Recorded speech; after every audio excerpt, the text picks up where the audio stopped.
La revue de la presse sur RTN, la voix du salut.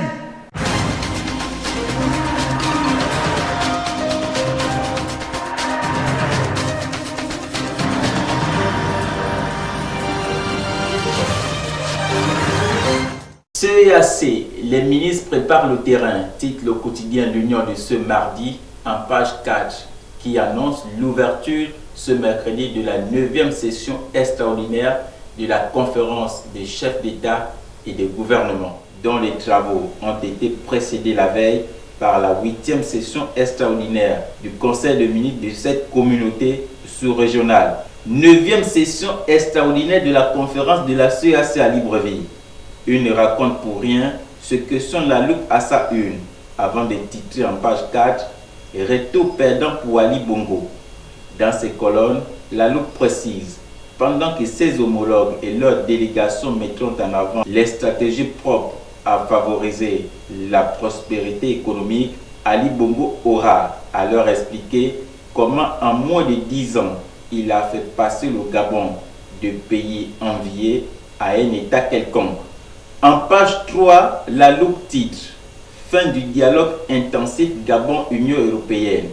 Du saupoudrage bénéfique pour le régime avant de déplorer que le régime de Libreville a reçu embarquer l'Union européenne dans ce qu'il sait faire de mieux. Du saupoudrage et de l'enfumage devant de problèmes sérieux. Akanda a un nouveau maire, titre de la une de l'Union de ce mardi, qui poursuit en page 2 et 3.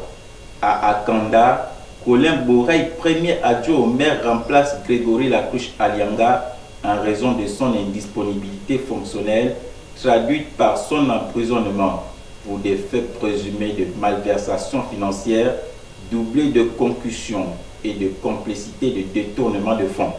En page 11, l'Union de ce mardi titre « Le SOS d'une compatriote déshérence depuis le Nigeria », puis de préciser « Angé et comme Lorcia, gabonaise de 30 ans, aurait été chassée de la maison conjugale par ses beaux-parents, lesquels ont également retiré la garde des enfants. Les vidéos sur Internet faisant état de la détresse de cette compatriote donnent toute la mesure de la gravité de la situation.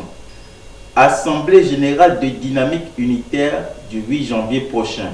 Le Sénat prépare ses troupes. Titre l'Aube en page 2, en soulignant que cette entité syndicale dirigée par lui, Patrick Mombo, est depuis le 16 décembre dernier en tournée inter-établissement dans l'objectif d'appeler les enseignants à se tenir prêts. Et pour terminer, budget 2020 en hausse de 9,8%, titre le quotidien l'Union de ce mardi en page 4, qui évoque des prévisions budgétaires de plus de 3 330 milliards de francs CFA contre plus de 3 333 milliards de francs CFA en 2019. C'est la fin de votre revue de la presse. Merci de l'avoir suivi.